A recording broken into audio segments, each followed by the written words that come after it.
আবারও আপনাদের মাঝে ফাইনালি ফিরে আসলাম। আমি একটু ঢাকার বাইরে গিয়েছিলাম, বরিশালে হয়তো অনেকেই জানেন। নিশ্চয়ই খুব ভালো আছেন। এই কয়েকদিন আপনারা টেক নিউজ মনে হয় মিস করছিলেন, রাইট? তো আজকে টেক নিউজে অনেকগুলো স্পেশাল নিউজ থাকছে, পাশাপাশি এই জিনিসটাও থাকছে। ওয়ালটন প্রিমো S8 মিনি, এই স্মার্টফোনটা কিন্তু বর্তমানে একদম বাংলাদেশ মার্কেটে হাইপের তুঙ্গে আছে বলা যায়। সো এটা নিয়েও কথা বলবো, বক্সটা একটু খুলে দেখতে চাই, সব কিছু আলোচনা হবে। তার আগে রেডমির প্রসঙ্গে আসা যাক। শাওমি বাংলাদেশ দেশের মার্কেটে রেডমি সিরিজের আরও একটি নতুন স্মার্টফোন লঞ্চ করে দিল, Redmi 10c। একটু কম দামি স্মার্টফোন, দুইটি ভ্যারিয়েন্টে আসে, 464, 4128 জিবি। 464 জিবি 13,000 টাকা, পরবর্তী ভ্যারিয়েন্ট 4128 14,000 টাকা। কি অফার করছে? স্মার্টফোনটার কয়েকটা জায়গায় দেখলাম মানে কোম্পানি হাইলাইট করছে, যেমন ডিসপ্লে সেকশন, তারপরে প্রসেসর সেকশন। যদিও ডিসপ্লেটা হামরি কিছু না, ওই HD+ রেজলিউশনারি প্যানেল, যা IPS LCD panel, regular refresh রেটের। আর ডিসপ্লেটা একটু বড় সড়ো, হয়তো যারা মিডিয়া কনজাম্পশন বেশি করেন এরকম বাজেট থেকে, তাদের জন্য একটু সুবিধা হিসেবে থাকবে। দেন এর প্রসেসর সেকশনে কোয়ালকম স্ন্যাপড্রাগন 680, কোয়ালকম স্ন্যাপড্রাগন 680 যুক্ত এটাই মনে হয় সবচেয়ে কম দামি স্মার্টফোন মেবি বাংলাদেশ মার্কেটে আর কি। আর এটা একেবারে লেটেস্ট একটি SoC 6nm ফ্যাব্রিকেশনে তৈরি করা, খুব একটা পাওয়ারফুল না হলেও ব্যাটারি কম বার্ন করে এবং 13-14 হাজার টাকার জন্য ওকে। 5000 mAh এর ব্যাটারি রয়েছে, ক্যামেরা সেকশনে রেয়ারে 2টি 50+2, আর ফ্রন্ট ফেসিং ক্যামেরায় 5 মেগাপিক্সেল। এইটা একটু কম, এখানে অ্যাটলিস্ট 8 মেগাপিক্সেল থাকা উচিত ছিল। এদিকে বাংলাদেশে অফিসিয়ালি চলে আসলো OnePlus-এর দুইটি মডেলের টিভি। ওয়াই সিরিজের দুটি টিভি, একটি 32 ইঞ্চ আর একটি 43 ইঞ্চ।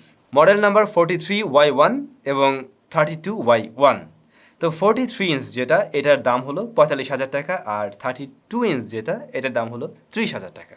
OnePlus-এর টিভি কোনোদিন আমার দেখার সৌভাগ্য হয়নি, আমি জানি না কেমন হবে।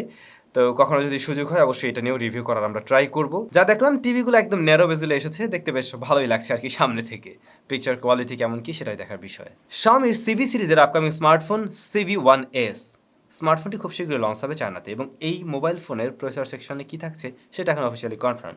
স্ন্যাপড্রাগন 778G প্লাস, 778G এই প্রসেসর নিশ্চয়ই আপনারা অনেকেই ব্যবহার করছেন বা সম্বন্ধে জানেন।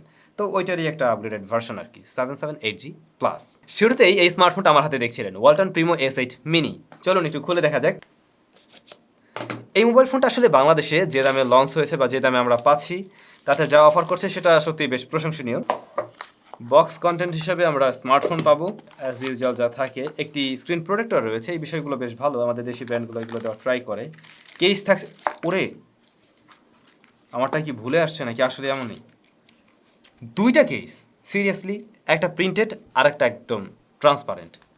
জোস, ব্যাপারটা আসলে জোস। আমি জীবনেই প্রথম দেখলাম কোনো স্মার্টফোনের সাথে দুইটা কেস বা দুইটা কাভার থাকে, টিপিও দুইটা, তারপর ওয়ারেন্টি কার্ড, চার্জার, কেবল, সিম ইজেক্টর, ও অনেক কিছু আছে, প্রয়োজনীয় সব কিছুই থাকছে, বাড়তি একটা কাভারও পাবেন। এই হলো স্মার্টফোন। রেয়ার প্যানেলটা একটু ফ্রস্টেড টাইপের, প্লাস্টিকই হবে, বাট সুন্দর একটা মানে একটা শেড দেয়, দেখতে বেশ ভালোই লাগে।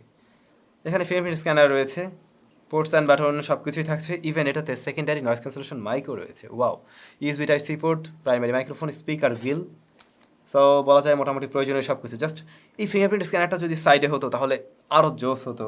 এটাতে ফুল HD+ রেজলিউশনের ডিসপ্লে রয়েছে, রেয়ারে যে 4টি ক্যামেরা 4টাই কাজে লাগবে। মেইন সেন্সর যেটা 16 মেগাপিক্সেলের, 8 মেগাপিক্সেল আলট্রা ওয়াইড রয়েছে, তারপরে 2 মেগাপিক্সেলের ডেপথ, 2 মেগাপিক্সেলের ম্যাক্রো, ফ্রন্ট ফেসিং ক্যামেরায় 13 মেগাপিক্সেলের শুটার, স্ন্যাপড্রাগন 665, 5000 mAh এর ব্যাটারি। তো সব কিছু মিলিয়ে জোস। অবশ্যই ফুল রিভিউতে এটা নিয়ে বিস্তারিত আলোচনা হবে, স্টে টিউন। OnePlus Nord সিরিজের নতুন সদস্য N25G $282 লঞ্চ হয়। স্মার্টফোনটিতে ফুল HD+ রেজলিউশনের অ্যামোলেড প্যানেল রয়েছে, যদিও তা রেগুলার রিফ্রেশের। স্ন্যাপড্রাগন 695, যেটা একটি 5G চিপ। এরপরে ক্যামেরা সেকশনে 64 মেইন শুটার, এর পাশাপাশি আরও দুটি 2 মেগাপিক্সেলের শুটার রয়েছে, এবং ফ্রন্ট ফেসিং ক্যামেরায় 16 মেগাপিক্সেলের শুটার, ব্যাটারি 4500 mAh এবং 33 ওয়াটের চার্জার। এটা আসলে কোন smartphone? Oppo F21 Pro 5G, ওই স্মার্টফোন আর এই স্মার্টফোন, হ্যাঁ দুটো একই জিনিস। চায়নাতে REALME Q5 Pro স্মার্টফোনটিও লঞ্চ হয়ে গেল। এই স্মার্টফোনের বেস ভ্যারিয়েন্টের দাম চায়নার কারেন্সিতে হলো 1800, বাংলাদেশি টাকা কনভার্ট করতে গেলে অলমোস্ট 25,000 টাকার মতো। স্মার্টফোনটিতে ফুল HD+ রেজলিউশনের E4 অ্যামোলেড প্যানেল রয়েছে। স্ন্যাপড্রাগন 870, স্ন্যাপড্রাগন 870 দিয়ে কিন্তু ভালো প্রাইসিং বলবো আমি এটাকে। ব্যাটারি 5000 mAh এর, 80 ওয়াটের চার্জার, ক্যামেরা সেকশনে 64:8:2, ফ্রন্ট ফেসিং ক্যামেরায় 16। আর আমি যে প্রাইসিংটা বললাম এটা হলো 6128 জিবি ভ্যারিয়েন্টের। নাথিং, নাথিং আবারও নতুন একটা টুইট করে এবং তাতে আমরা বুঝতে পারি তাদের ফোন খুব শীঘ্রই লঞ্চ হতে যাচ্ছে। এখানে তারা ইমোজি টিমোজি দিয়ে আর কি বোঝানোর ট্রাই করছে, যেমনটা আপনারা দেখছেন। এখানে প্রথমে বোঝাচ্ছে নাথিং ফোন 1, যা খুব শীঘ্রই সুন, খুব শীঘ্রই, এবং দেন একটা সূর্য।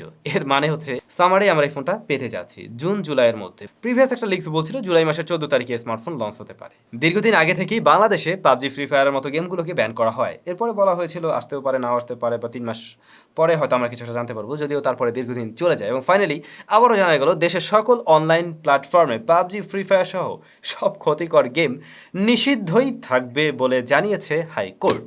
ক্ষতিকর গেমগুলো নিষিদ্ধ থাকবে বলেই জানিয়েছে হাইকোর্ট। বুঝতে পারছেন ব্যাপারটা? অনেকেই বলছিলেন ভাই ব্যাপারটা কি হলো, 3 মাস পরে কিছু একটা জানানোর কথা ছিল, তো এই তো জেনে গেলেন। তো ভাই ব্রাদার, এই ছিল আজকের টেক নিউজ। চলে যাব কমেন্ট সেকশনে। আগামীকাল আপনাদের জন্য একটা স্পেশাল কন্টেন্ট থাকবে, অবশ্যই দেখতে ভুল করবেন না। ইশতিয়াক আহমেদ ওয়ালটন S8 মিনি এর ভিডিও চাই, সবাই লাইক দেন প্লিজ। এই যে ভাই হাতে আছে, রিভিউ পেয়ে যাবেন। রিফাত ভাই লিখেছেন ভুলেও কেউ নার্জো 50 কিনে ধরা খাইয়েন না, নতুন ফোনের ব্যাটারি ব্যাকআপ একদমই নেই বললে চলে। আসলে রিয়েলমি নার্জো 50 এই স্মার্টফোনটা যারা কিনছেন অবশ্যই কমেন্ট করে জানাবেন আপনাদের ফোনে এই ধরনের সমস্যা হচ্ছে কিনা। ভাইয়া এমনটা হতে পারে আপনার ফোনে এই ধরনের সমস্যা হচ্ছে, তো আপনি অবশ্যই সার্ভিস সেন্টারে নিয়ে যান, অর্থাৎ রিয়েলমি থেকে আপনি আফটার সেল সার্ভিসটা নিয়ে নেন, যেহেতু ওয়ারেন্টি রয়েছে। রেজাউল ইসলাম ফোনের অরিজিনাল ব্যাটারি নষ্ট হওয়ার পরে মার্কেট থেকে লাগানো ব্যাটারি কি অরিজিনাল ব্যাটারির মতো ব্যাকআপ পাওয়া যায়, দয়া করে জানাবেন ভাই। খুবই গুরুত্বপূর্ণ প্রশ্ন এটা। আমরা ফোনের ব্যাটারি নষ্ট হয়ে গেলে নতুন করে একটা হয়তো মার্কেট থেকে নিয়ে নিই, তো আপনার মার্কেট যে ব্যাটারিগুলো পাওয়া যায় এর বেশিরভাগই কিন্তু ডুপ্লিকেট হয়ে থাকে, অরিজিনালটার মতো ব্যাকআপ পাওয়া যায় না। সো আমি বলবো আপনারা সবসময় ট্রাই করবেন, ধরুন এই ফোনটা ওয়ানপ্লাসের সার্ভিস পয়েন্ট থেকে ব্যাটারিটা নেওয়ার জন্য। রেডমির ক্ষেত্রেও ঠিক তেমন, রিয়েলমির ক্ষেত্রেও তেমন, স্যামসাংয়ের ক্ষেত্রেও তেমন। নর্মাল হুটাট মার্কেট থেকে যেটা পেলেন লাগিয়ে নিলেন, নাম দেখবেন রিয়েলমি লেখা থাকে, স্যামসাং লেখা থাকে, বাট এগুলো কিন্তু কপিও হয়। সো আপনি একদম ব্র্যান্ড থেকে নেওয়ার ট্রাই করেন, সেই ক্ষেত্রে অরিজিনাল ব্যাটারিটা পাবেন, তখন ভালো ব্যাকআপই পাবেন। মেহেদি হাসান সিম প্লাগ করা যাবে? কলমি P8 প্লাস প্রো প্লাস মনে হয় ওই ঘড়িতে না ভাইয়া, আলাদা করে আপনি সিম সেখানে সেট করতে পারবেন না অবশ্যই, তবে আপনি ফোনের সাথে কানেক্ট করে দেন কথা বলতে পারবেন। ব্লুটুথ কলিং সিস্টেমটা রয়েছে। ভালো থাকুন তাহলে, সকলের সাথে আবার দেখা হচ্ছে নতুন ভিডিওতে।